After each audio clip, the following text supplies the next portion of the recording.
Hey everybody, welcome back to Fit with Gopal. Today I'm joined by Tham. Could you introduce yourself? Yes, of course. My name is Tom, and I am one of the co-owner at IronHive. Hmm. Well, So, thanks for having me anyway. Before thank we you for get into coming the on. questions, yeah. Yeah. So, what is IronHive for the people who don't know? Well, IronHive, we have to kind of go back Mm. even before when we started back in 2019. Yeah. The whole idea was actually initiated back when I was in 2018, I would say, Mm-hmm. and where I met Keen and Pope at Muscle Factory, right? Okay. And then we were just talking back then. We were just have a group of our, I would say, like the strength community, Mm. people that enjoy doing strongman, weightlifting and powerlifting. Yeah. So we have this group that train together. Mm-hmm. And then one day I don't know, it's had this epiphany, or not even epiphany. It's more of like inspiration when we see gyms from like either the US or in the UK, right? Yeah. Some of the name that I would love to mention is Barbell Brigade with Bart Kwan. Mm. Um, so we were just thinking like, well, it would be nice to have a gym that's tailored for that kind of sport and that kind of like community that purely wanting to do the lifting. Yeah. So that's how IronHive really, the idea of starting IronHive really got initiated. Mm. And then fast forward, 2018, both me and Keen, we went back to grad school. Okay. 2 years after, like, came back to Thailand again, Mm-hmm. 2019. Yeah. We were just like, let's make this happen. We were scouting for location, talking about the business model and everything. Found the location, and that was exactly when COVID happened. Yeah. Like it's not fully happened yet. There was just some news that there's this virus going around, and came back. Look, we were debating as well. Like, is this really the right time to do it? Because we didn't really know how much of a impact this thing would have for the world, and then as well as especially starting a business. Yeah. During that time, right? But to be honest, we just say like, it's kind of like now or never. Like Yeah. even though it's not like the best or like the perfect time to do anything new, we were just like, all right, it's either now or never. Let's just go for it, 100%. Yeah. So we started IronHive, found a location in Ekamai in a driving range called 42 Tee Off, and started our gym in 2020. Yes. Yeah. So you started like right as COVID hit. Yes. So back then there wasn't any lockdown yet. So Yeah. we were just like, okay, let's just have our soft opening. A few months after we opened, first lockdown happened, Mm. right? Not that long, maybe like a month or two. Yeah. And then back to open again. Yeah. And then another closure for 6 months. Yeah. Yeah. So when you were closed for 2 months first and then 6 months, was there ever like self-doubts? Were you ever like under a lot of stress because of that? To be honest, yes. Looking back now, I would say because like one thing that we still have to do is paying rent, right? Yeah. So of course we have the overhead, all the expenses that even when the business can't operate, we still have to pay. Yeah. So we have to figure out ways to make money and doing online classes. There was a lot of like adapting, coming up with new models during that time to make it work. Yeah. So, but it was a fun time though. I think it's really, it's kind of like in the moment that we talk to each other. It doesn't matter how tough it got back then, right? We just look at each other. If we make do this, we know that we can make it through anything else. Yeah. Yeah. So when after COVID ended, you finally had this like little 6-month period, Right. right? Where things were open again, but then they closed again in 2021 Right. at the start. So was there ever a feeling at that point in 2021 where it was like, oh, COVID is never going to end? Because it feels like even though people are becoming okay, they're getting sick again. Right. I would say that once you had it once or twice, you kind of figured out a way to make it still, um, possible to keep our business Yeah. around. So I guess it's not as difficult as the first one for sure. Mm-hmm. Like you kind of adapt, you kind of learn to live with it, you know, like, and we know that eventually people will have to, I mean, just like everything, Yeah. all right, nothing really, nothing can last forever. So including this virus as well. Hopefully for us, after the last lockdown, we start seeing some light at the end of the tunnel, right? Yeah. Having some hope that, all right, maybe this our time now to shine. Yeah. And then when you first started IronHive, what was the process of like actually making a powerlifting gym? Because before you guys, it was only Muscle Factory. Right. So, and you guys were like the first proper powerlifting slash weightlifting focus gym. How did you get the equipment? Or yeah, what was the whole So process? I guess even before the equipment, the number one challenge for us was finding a suitable location that would allow us to drop weights. Yeah. Because most of the location, if you see gyms here in Thailand, if it's not standalone, it has to be in some sort of building, right? Yes. Whether it's condo, hotel, or commercial building like offices. Yeah. And we know that what we want to do wouldn't work in any of those Yeah. rental space at all, even though we found some good location, but we know that we would eventually come to an issue that could be potentially something serious for the business. Yeah. So scouting for the location was probably the most challenging part for us, not even with the equipment, right? Because equipment, if you can find contact the dealers or the brands that we want to bring it into our gym, that's an easy process compared to finding the right location. Yeah. Yeah. And at the time, you decided Sukhumvit, which is quite an expensive location. Right. But you chose Ekamai, which is like right next to a BTS as well, Right. and next to a golf course. Right. So were your overheads quite a lot, or were they like we have some like a really good landlord that have a pretty good understanding like during the lockdown, like they were supportive of us like throughout our journey. So we are lucky, to be honest. Like I don't think we can find any better location than we are now in terms of like what we have, location, parking, anything that place has to offer to our gym and to our client and people that work there, you know? So it's kind of like, I think I would say it's purely by luck that we came across that place, you know? We just contacted one agent and they said like, oh, they have this available space in a driving range, not so far from BTS. I was like, all right, let's go check it out. Yeah. The moment we saw it, it's like, this is the spot. We knew it from that moment, you know, like, and then we contacted the landlord and signed the contract within, I would say, within that month that we found a place. Yeah. Usually in America, what happens is like they make powerlifting or weightlifting gyms in warehouses. Did you ever find any warehouses in Bangkok? I would say we did, but we also took into a lot of consideration of a lot of factors, not just the space itself. We know that parking will be a crucial part in any business in Bangkok, right? Especially for a gym where most people will commute by driving their own vehicles or having to take BTS or getting Grab. So convenience it's one of the top factors that we have to take into account. Yeah.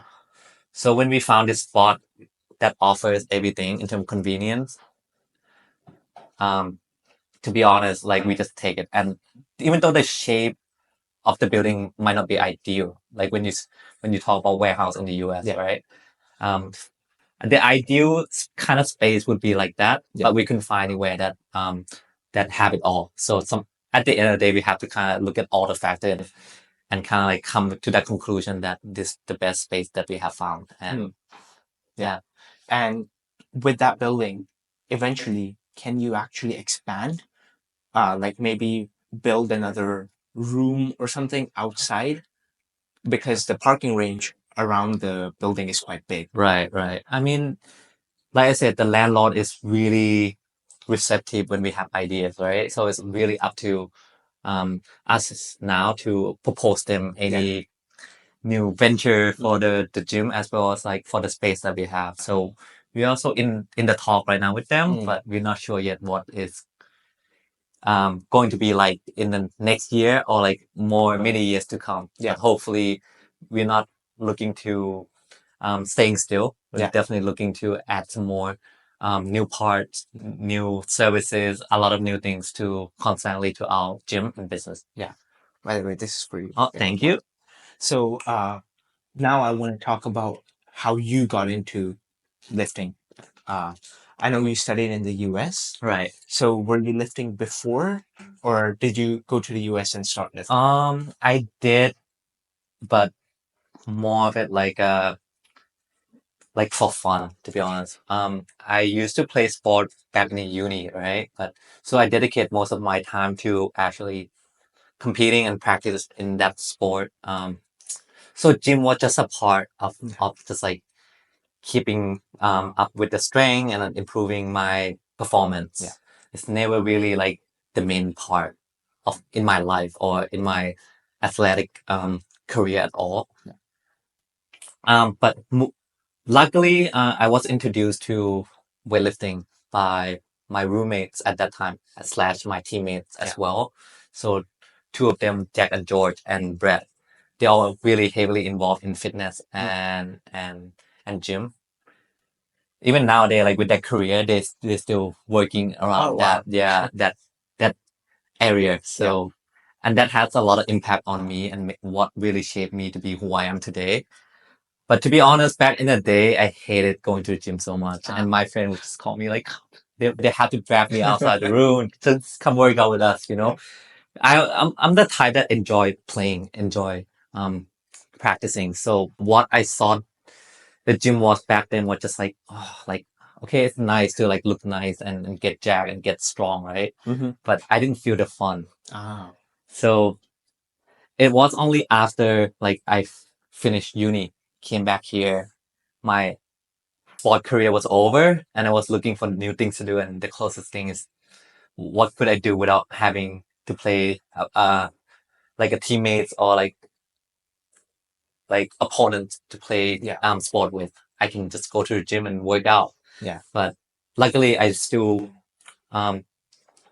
because like I was introduced to weightlifting by my teammates and roommates, right? Yeah. So like it was a different form of sport. So I was like, all right, that could be something that I could continue doing, and that's how I really got serious and put all of my focus into the gym part through weightlifting. Yeah. And did you ever compete in weightlifting back then? Not really. I actually did only Pilates training for solid 2 to 3 years before my first ever comp. Yeah. And how was that? It's actually at first I was kind of nervous because I barely had any experience before. And the first comp was when I went back to grad school in New York, and I had a Russian coach, Vasily.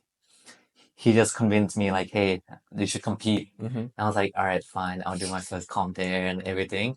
So it was actually fun when you have like all of your friends supporting you. You have like your people that you work out in the same gym, like go compete at the same time. So you feel like you're not the only one there. Yeah.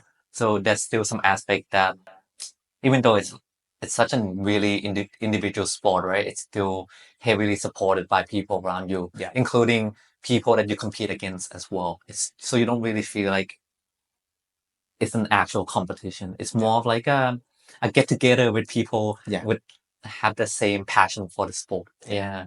It's kind of like so I had P Husky on here. Right. And what I said was like every tap competition feels like a high school reunion. Exactly. Yeah, it's basically like that because the community, whether it's like here or like even around the world, is still really niche, you know, like but altogether when there's like something like some big event, whether it's international or local, right, it always feel like a reunion. You get all the people that love this sport so much to come together and you meet them, you know? Of course. And usually everybody in these sports are super nice. Right. Of course, you'll have like one or two people who are kind of uptight, but for the most part, it's usually very nice people. And as we all have like the same passion, we can actually talk about something. And I think that's a beautiful part of powerlifting and weightlifting. I agree. 100%. Hey, so I know you're enjoying the podcast and I'll let you get back to that, but I had a quick little announcement that I wanted to make. If you're looking to lose fat, build muscle, or get fit, I can help you with that. Currently, I'm providing online and in-person training. So if that's something you're interested in, feel free to reach out to me on Facebook, Instagram, or WhatsApp. Links are in the description. So what are you waiting for? Get fit with Gopal today, and back to the show. So, when I had P. Oprah on here, what he said was it was during COVID or right after COVID. I think it was either you or P. Keen who called him and said, "Oh, we need a powerlifting coach at IronHive." It was actually before we started IronHive. He was the first person that we thought of as our coach at IronHive, to be honest. So I didn't remember exactly how it happened, but I think Keen is already friend with Opal on Facebook. So I think, and like me and Keen were together. I think that's when we call Opal and approach him, and he say like, "Let's fucking go," Opal is like already so fed up with his pharmacy job. He's like looking for an exit from that life, like so it's like we didn't expect that kind of answer at all because like when someone already has such a stable job, right? We don't know how serious they want to be with the sport or with this kind of career that even though Opal had some previous coaching experience before from working at a gym back in the day when he was still in uni, right? He was also a coach.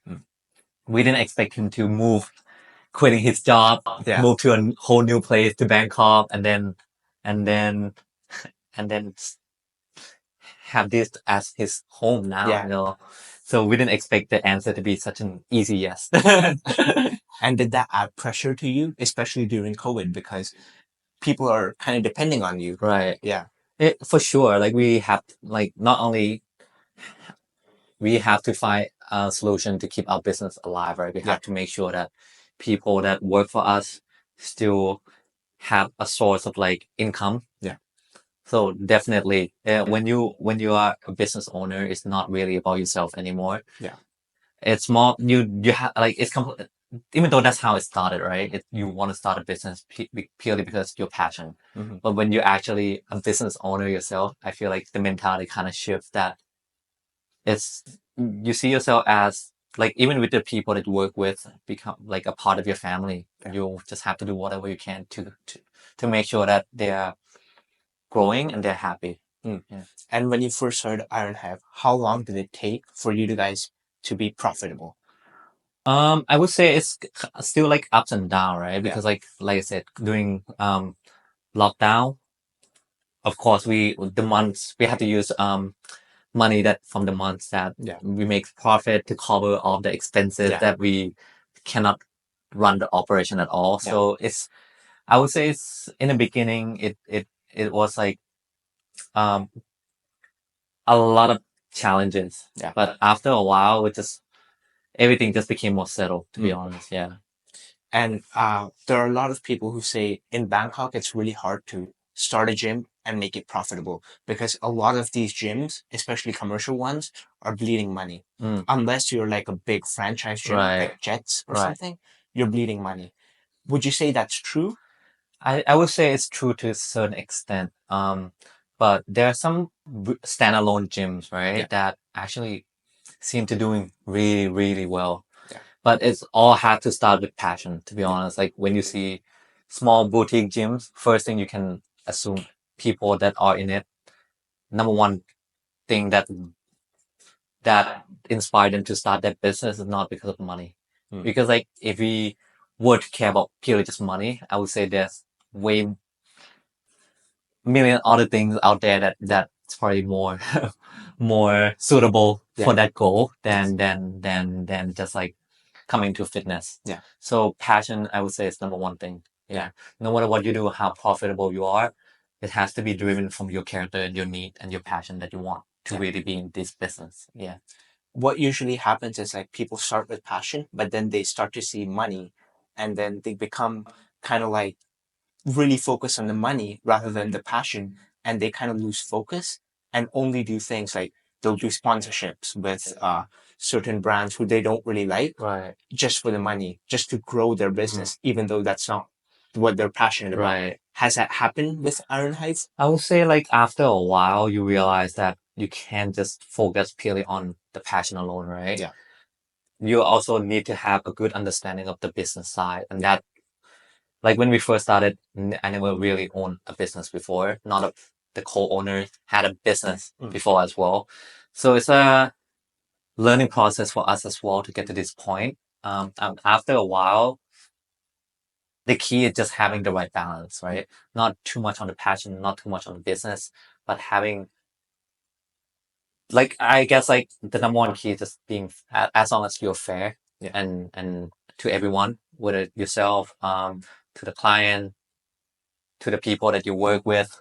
I feel like then it could all work it out. Yeah. Yeah. But like I said, having the right balance after a while is the key, because like if you just purely focus on passion alone, sometimes you never know what it could be. Like there could be another COVID, right? Yeah. There could be a lot of unforeseen event that could Yes. happen as well. So you have to do to make sure that the business is in a good health.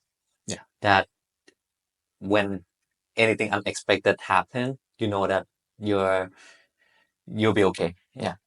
And what would you say is like IronHive's main source of income? Is it the classes or the actual memberships? I think everything combined, to be Okay. honest. Like when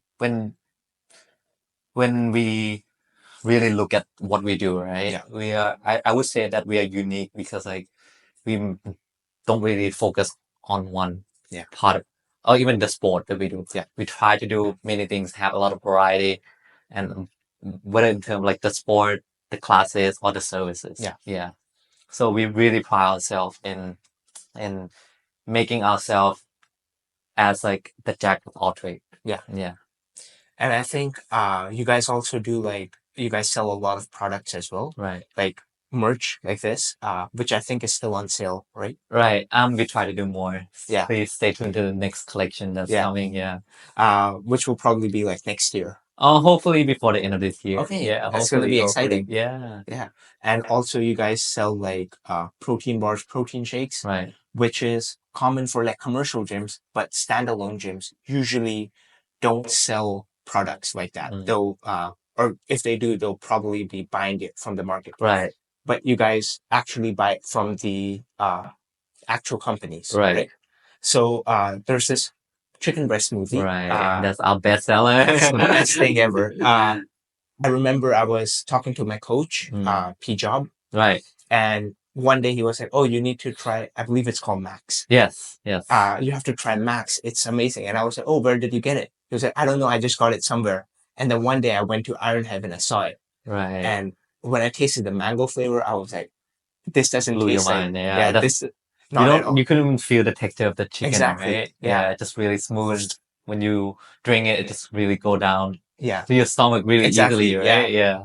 I think that's like one of your best products. Right. Right. And do you want to do more products like maybe actual protein powder, protein shakes? Like I know at 7-Eleven you can get quite a few. Do you want to ever maybe sell those products? Right. I mean, like we actually did try to do a lot of things our own in the beginning, like whether it's coffee or trying to, but there's a lot of obstacle, I would say, that to find ice um makers or like anything to keep it, to make sure that everything is fresh. Yeah. And then in the location that we are in right as well, it's actually what we realized after is it's more convenient for people to just order to grab. So a lot of like consumer behavior has shifted as well. Yeah. Right. I know that we thought that maybe convenience could be a factor, but again, like it's so fast. It could be just easy for people to order something to grab. Yeah. Before they get to the gym. The moment they get into the gym. Yeah. Then their food is already delivered. Yeah. Right at the same time. So everything just became so convenient. So we just went with the route that why not just find product that's already doing so well, already have a strong brand out there in the market, right? Yeah. We just curate those products into our gym. basically just become more of a curator than a creator. Yeah. Okay. And also, I think like some of the protein brands actually want to be sold at gyms, like protein powders. But as you said, you don't have like a proper way to make the and you guys also don't do pre-workouts, right? Nope.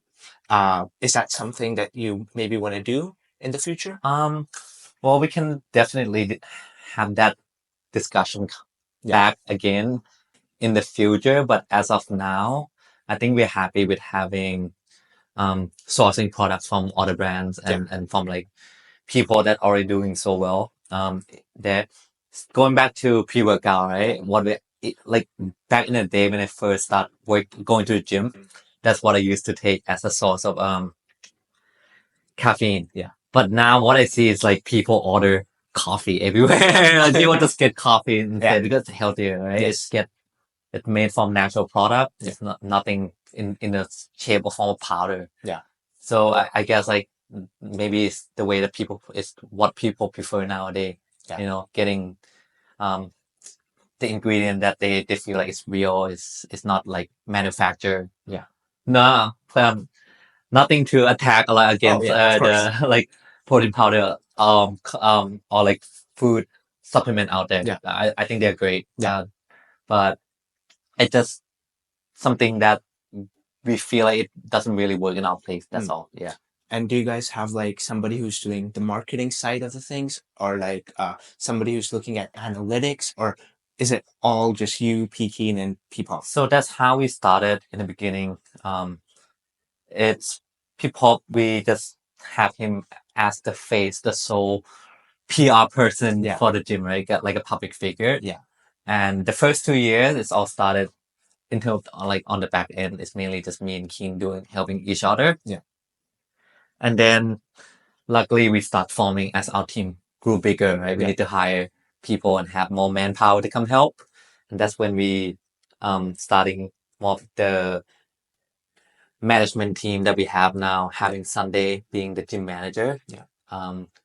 And we can't ask for a better person, to be honest. This guy can do it all. Oh. Yeah, with his event operation, this guy is literally like when we hire him, when we have him working for us, getting used to what we do, we know that we have the right person for this role. Yeah.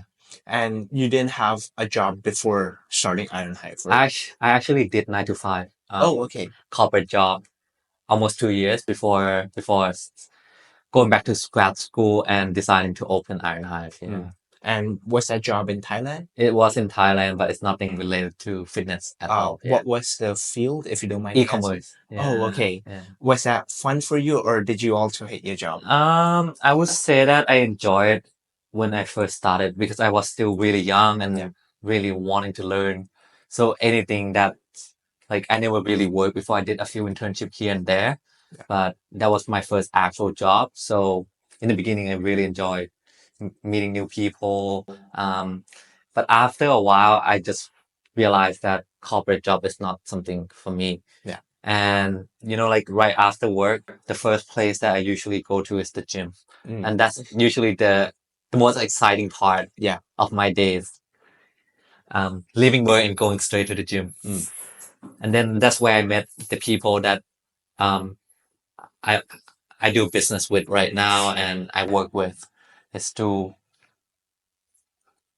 going to the gym, right? And then that's how it really made me think that maybe I should do something with gym business. Yeah, because And that's now- what makes me happy. And now you just stay at the gym like almost all day. Almost all day, almost every day. Yeah. When you were in the process of making IronHive, or when you did have the idea, did you ever dream of this day? Were you ever like dreaming of it at night, like, oh, one day I hope my life is like this? Honestly, before we started, we didn't really know how this is gonna go. Yeah. Like one of the things that me and Kin did, to be honest, was literally count how many people that we have known that are doing powerlifting and weightlifting.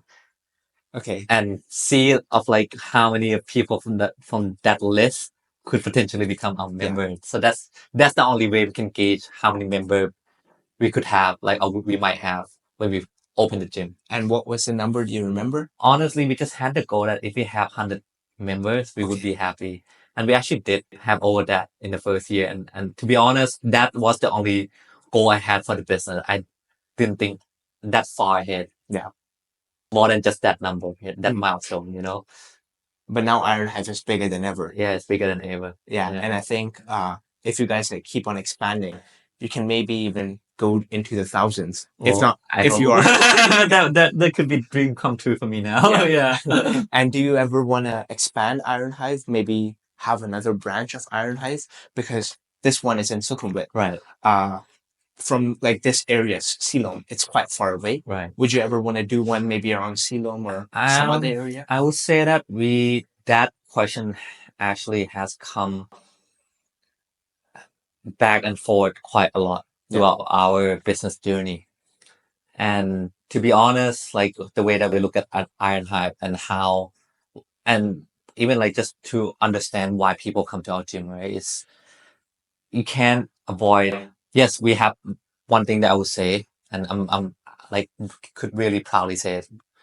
Can't ask for better coaches and the staff that we work with. I think they're everything. They're the people that without even just one of them, I wouldn't be the same. So I can't thank them enough, to be honest, in that regard. But when we look at IronHive, another aspect that really draw people into the gym is the community. Yeah.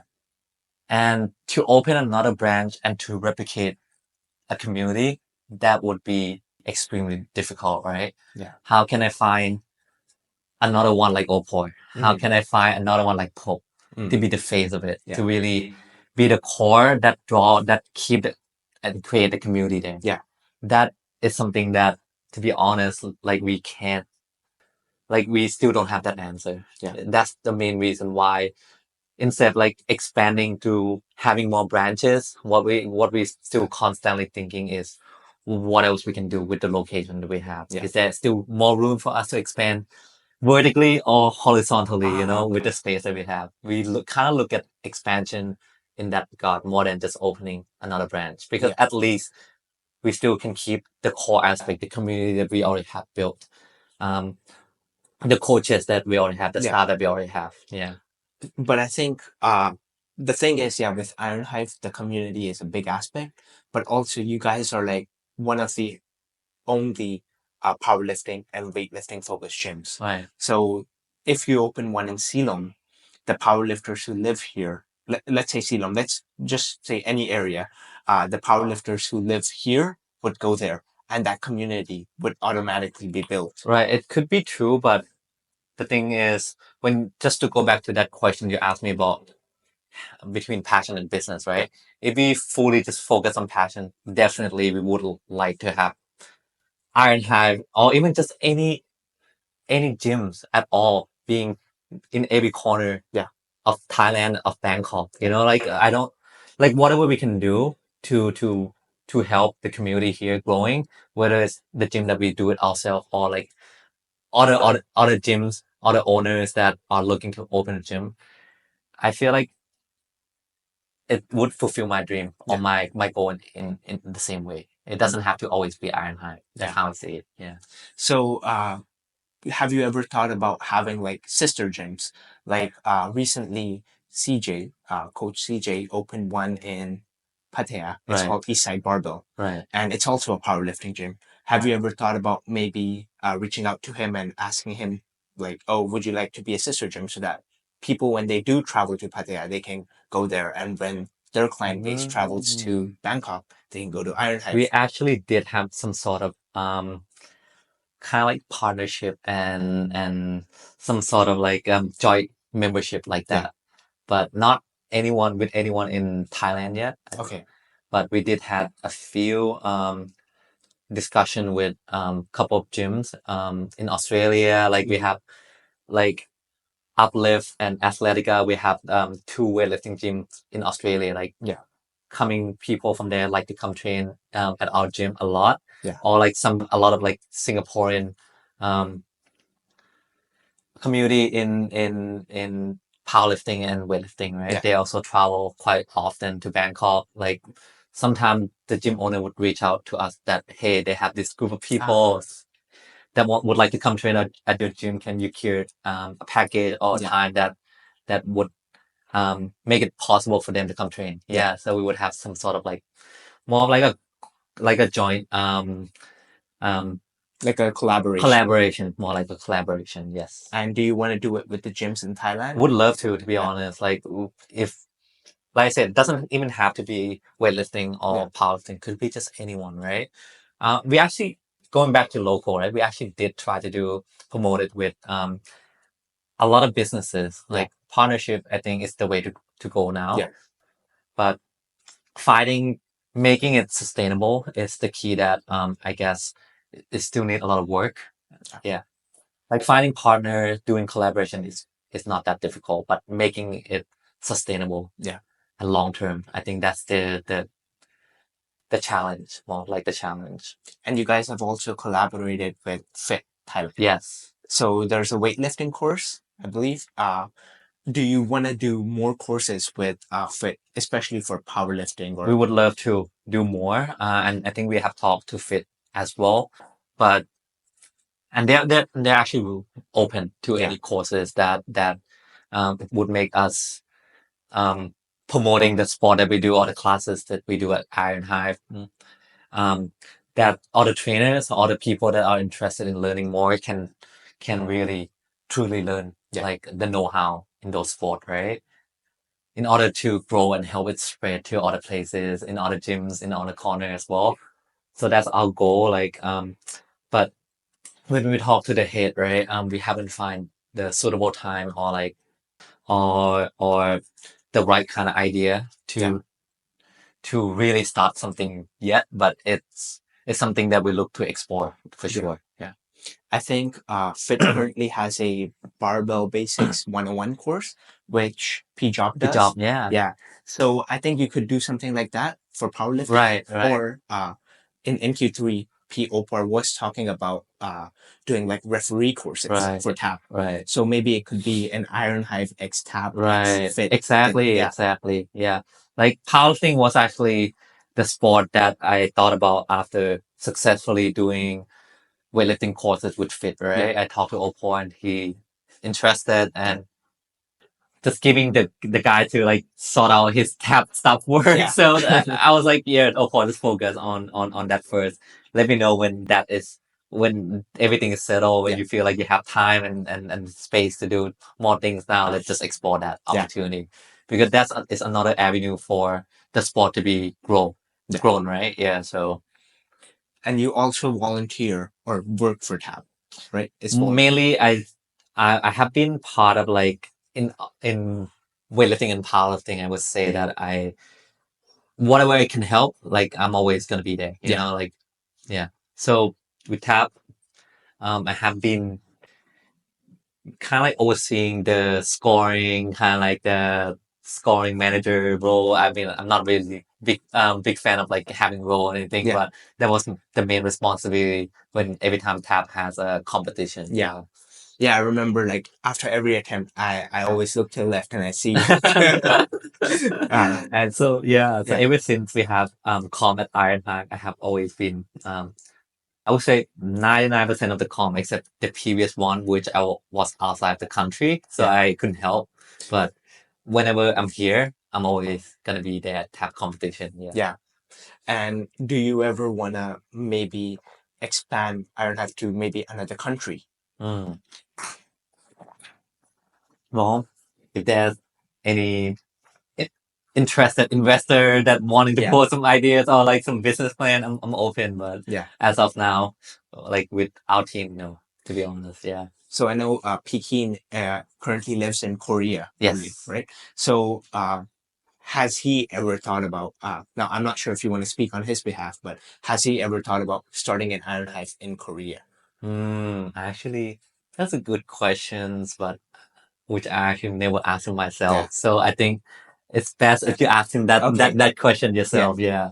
But you can maybe he hasn't thought about it. Right. Maybe you can give him this idea and I don't know, maybe 2025 we'll see a Korean IronHive. Like I said, right? Like for us, if we would love to see IronHive here and everywhere, and like to grow it, like the team get bigger, the community getting Yeah. bigger. But for us, our main focus now is what we can do to make what we have the best possible place. Yeah. Okay. Now I want to talk about your injury, Right. which you recently had on your leg. I kept it really secret as well. Okay. Until like, I mean, like barely. If you've been following me on social media, I would say most people don't know that I broke my leg Okay. again for the second time, 2 years in a row. Yeah. Yeah. So I kept it really secret this time. Do you want to talk about it, or I can talk about it. Okay. Yeah, I just walk out like the boots or like the cast. Actually, it's last Monday. Okay. Yeah, basically regain my full freedom. Yeah. Yeah, So- after like 2 months of like hopping on one leg Yeah. and walking on the crutches or having to wear boots and everything. Yeah. How did it happen?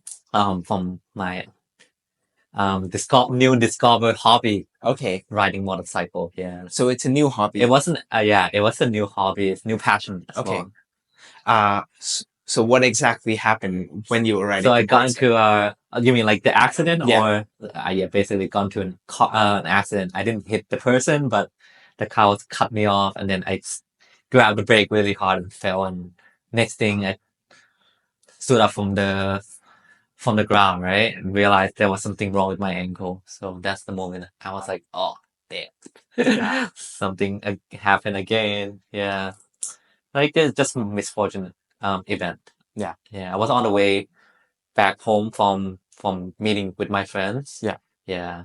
And no one saw it coming. Like the driver didn't see it coming. Obviously, I didn't see Yeah. it coming as well. But that's the nature of accident. Yeah. Yeah. And how did you get into riding bikes? Because you said it's a new hobby. I actually got inspired. I think it was during COVID. I just love like when I lived in New York. Yeah. The last 2 years in the US, I commuted everywhere to riding bicycle, right? And I love that so much.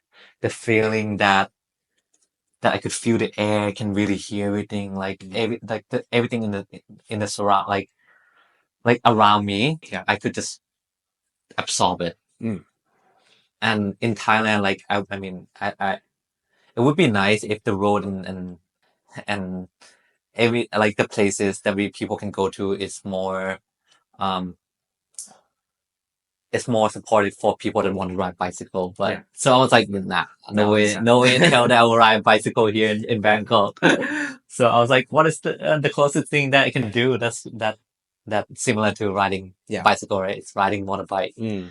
So I was like, that would be nice. So I like back in the day, I have one friend, Will, who we used to go work out and go to Muscle Factory together. He was always into motorcycle. So from time to time, without even know without even knowing how to ride bike properly, I still borrow his bike to ride and learn. So I was like, all right, let's like I just have that really strong desire now to buy my own bike and wanting to use it every day, or even just like an escape to like to get the same feeling that I used to have back in New York again, you know. So I was like, all right, fuck it. Just like bought my first ever bike. Took like a riding course for one time before that, and then just tried to learn everything from YouTube, just like how I learned weightlifting. You learned riding most bike? of it. Yeah, actually from like the technique, how to like use the clutch and how to use front brake, rear brake, and everything. And then like when I got the bike, it's like I can get out of it. It became like a new addiction in a way. Yeah. Was it like an Indian guy teaching you how to ride a bike on YouTube? No. Because usually on YouTube there are like Indian guys No teaching math way. and stuff. Oh no. In the States, when you were living there for 4 years and then 2 years, you were a Thai person. Did you ever face any racism or something like that? To be honest, not really.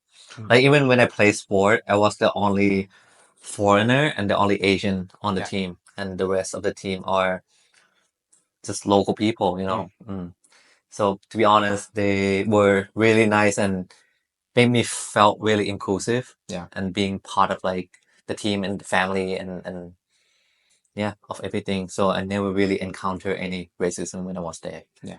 And when you lived there, did you ever, after graduating, did you ever want to like get a job there and settle down? I did, and then like every time that I was about to be done with one thing, let's say like a degree or whatever, I always had a reason to come back to Thailand. So I Okay. never really had like the opportunity for me to just like I can really make the decision to stay here or just go back. Yeah. So I was like, it's always going back. Yeah. Whether it's work or relationship, like it's always a reason to eventually move back to Thailand.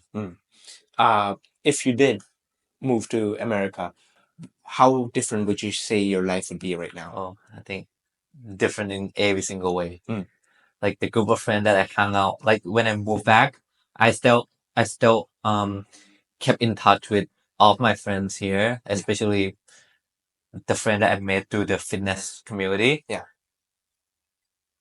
But when I moved there, I still found new friends. Most of my friends would also do weightlifting and fitness still anyway. So I felt like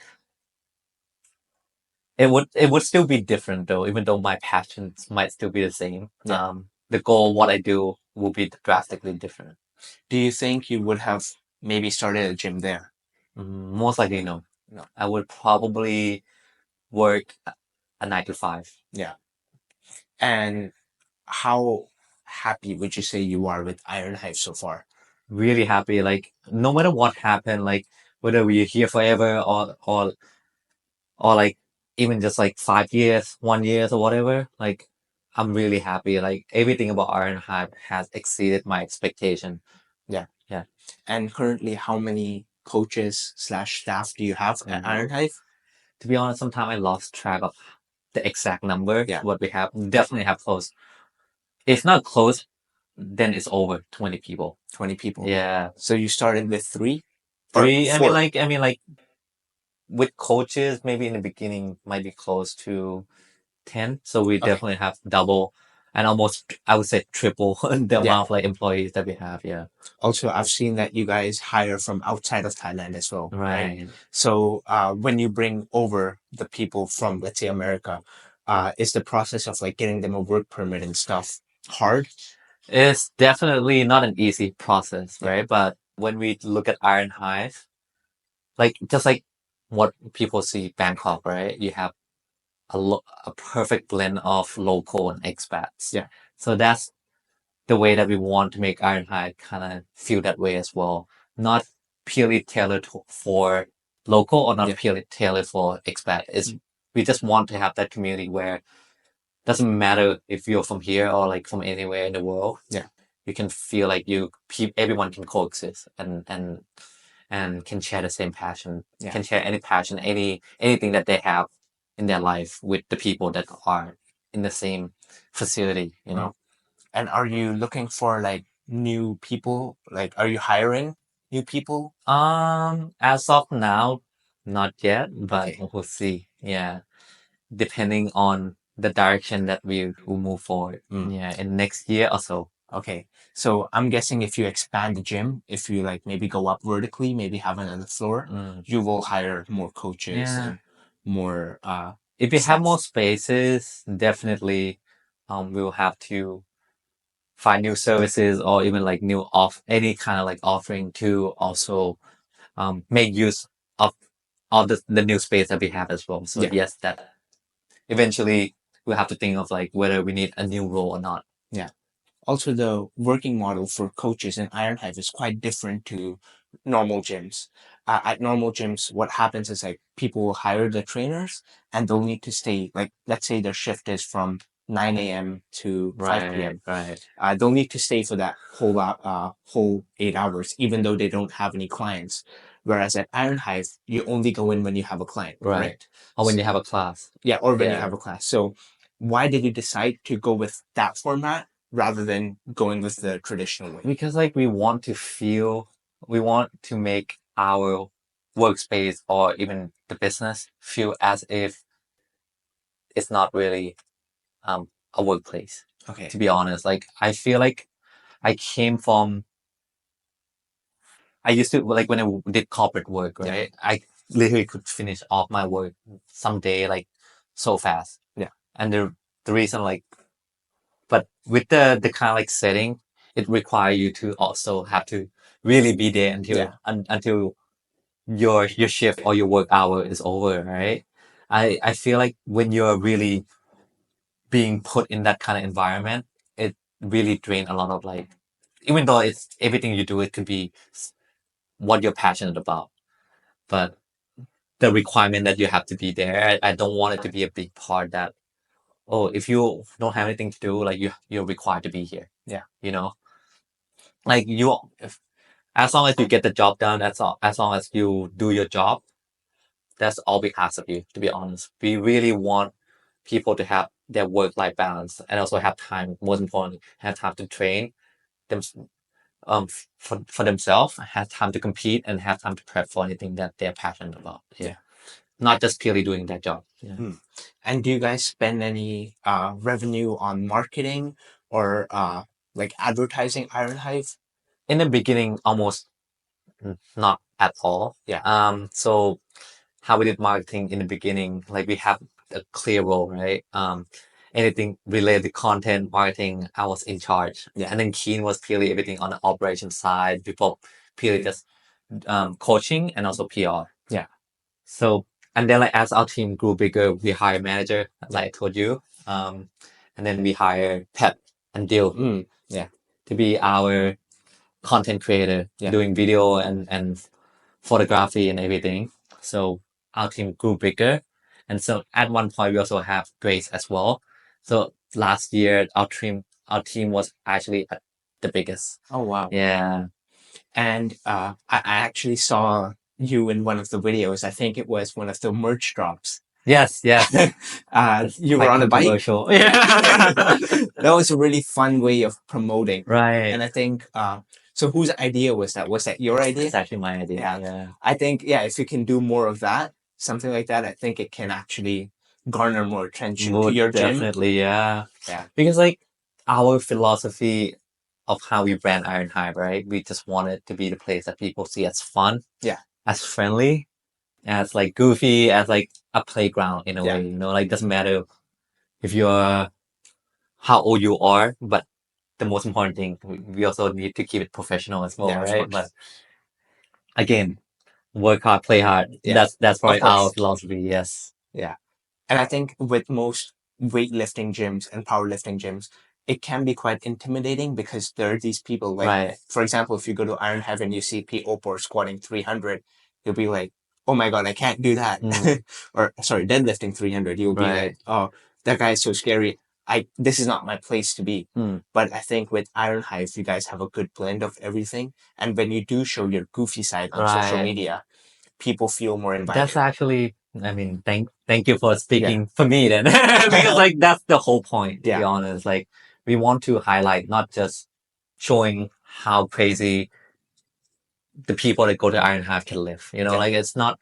That's a part of it, yes. Like, but the main part, we just want people to be able to see and realize that we're just normal people at the end of the day. It doesn't matter how big or how scary, how intimidating we look, or what we do is intimidating, but at the end of the day, we're just normal people. Yeah. We are just as approachable as anyone you see on the street, or just like anyone, you know. And do you ever want to do like athlete sponsorships? Because I know some gyms will, like, for example, if there's a person going to Worlds, they'll sponsor the athlete with like equipment or even just like membership, free memberships, or even paying for their flights and stuff. Honestly, it's something that has come up quite a lot this year as well. But once we sort out, like we kind of like moving step by step, right? Before we barely have any, starting with hosting in-house comp, and then next thing we do is sending athletes and coaches to competition outside our gym, whether it's at other gyms or in another province, and now internationally. Like you see that from powerlifting, high rocks, and weightlifting. So definitely if that aspect become more serious, we have to look for a way to be able to support whether the athlete themselves or the coaches themselves from on behalf of the gym. Yeah. For everything that they have been such a good representative of like what IronHive really is. Yeah. Definitely something that not only like the expansion that we have to look for or like new services, but this side of like of of the gym is something that's also crucial. Yeah. That makes us who we are as well. So we can't just overlook that part. Yeah. Has there ever been a moment with IronHive where you feel like you made it? Like you achieved what you wanted to achieve when we were young? I was like, even on the first day, right, when we had over 100 members, I would say this to everyone that for me, that's everything for me already. And what we do now is kind of like bonus. But yeah, I mean, like the biggest thing for me is ensuring that business, the sport that we do, and everything can be around long term. To be honest, that's probably the number one goal for me. Going forward, do you want to focus more on weightlifting, powerlifting, or bodybuilding? Me personally, Yeah. I mean, I have been doing weightlifting for a while, and when I got injured, I started doing only bench and a little bit of bodybuilding accessory, right? But I enjoy at the end. I can't lie, weightlifting is still what I enjoy doing the most. Yeah. Like even now, like when I can start walking, can start like doing some exercise again. First thing I went back was just like doing some muscle snatch, doing whatever I can with my body in the sport. Yeah, but I had the goal that maybe I also enjoy doing bench a lot as well. So it's something that about powerlifting that I might continue doing, which is something that I didn't do at all when I purely just focus on weightlifting. Yeah. At this time, I see a lot of benefits that it has on me making a comeback in weightlifting. That my upper body strength has significantly gotten better, and so yeah, I'll definitely keep doing at least bench for powerlifting for sure. I'll start doing more accessories. Also, next year there's the bench only happening. I mean, it's every year, but maybe you could compete in that. I'll give a shout out to Dil, who is actually my coach and who is the one doing my program for me. Yes, so Dil, thank you. And he actually even jokingly told me that, Pitam, maybe next year you should compete in bench only. And I was like, maybe we'll see how far I can actually push my bench number. If it is something that quite promising, then why not, right? Yeah.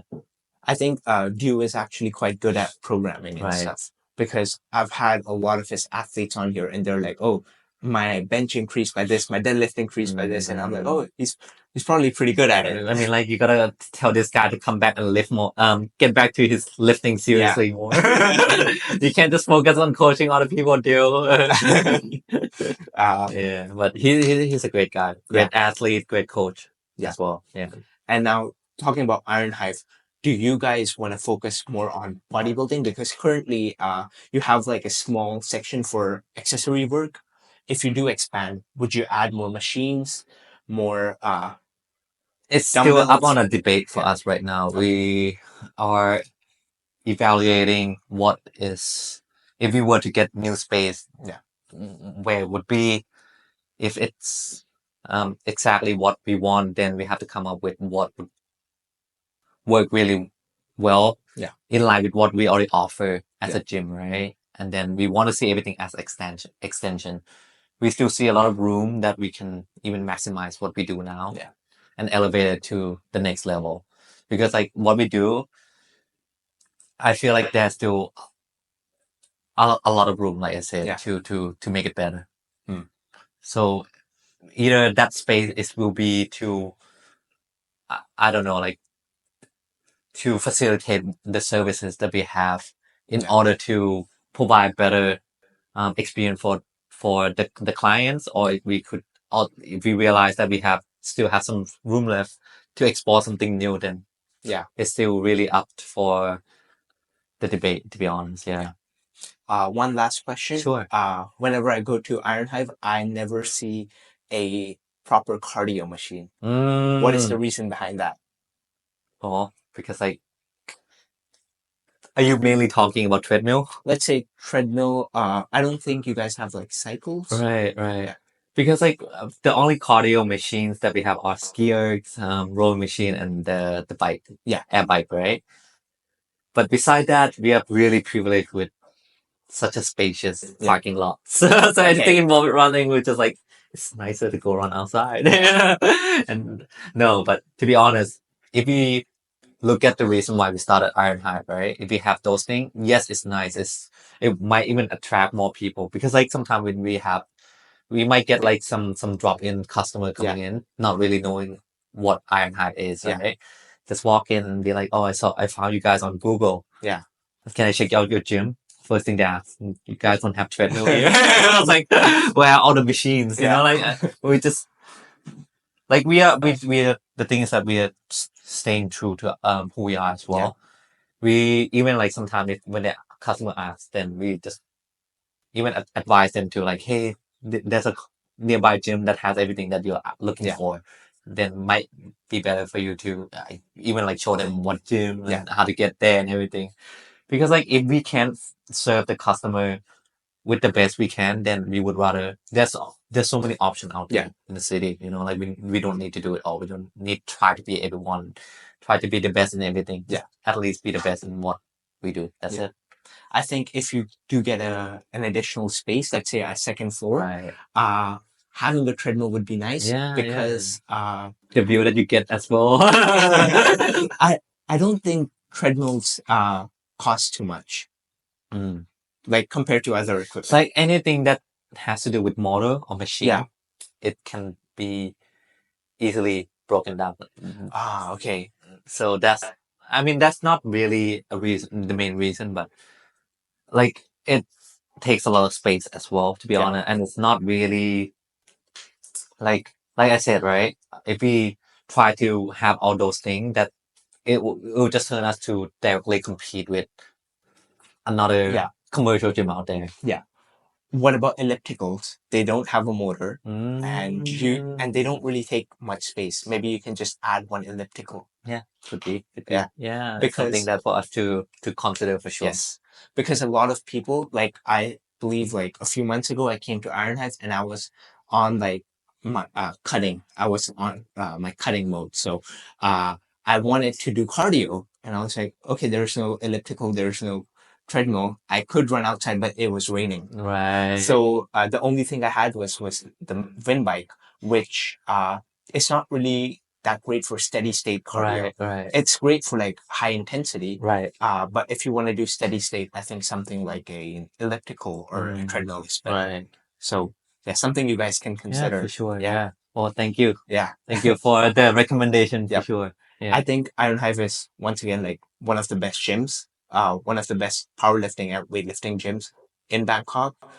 I haven't tried powerlifting gyms outside Bangkok, so I'm not sure. Well, come try High Rock as well. Okay, sure. Can't just purely say that we are lifting gym because we also have other classes and other sport that we do. So, okay, sure. I'll be sure to do that. But before we wrap this up, do you have anything you want to say? Well, actually, that's the only thing that I didn't prepare to really have any nice thing to say afterward. But well, if you still watching until the end, thank you so much for listening, and it really means a lot. Thank you again, Gopal, for having me. Thank you for coming on. Yeah, and I think that will be it for today. Thank you for coming on once again. Yes, thank you. Thank you so much. My pleasure. Yeah. So thank you so much for watching. As you said, thank you for listening. Like the video if you liked it, subscribe to the channel, and I'll see you next time.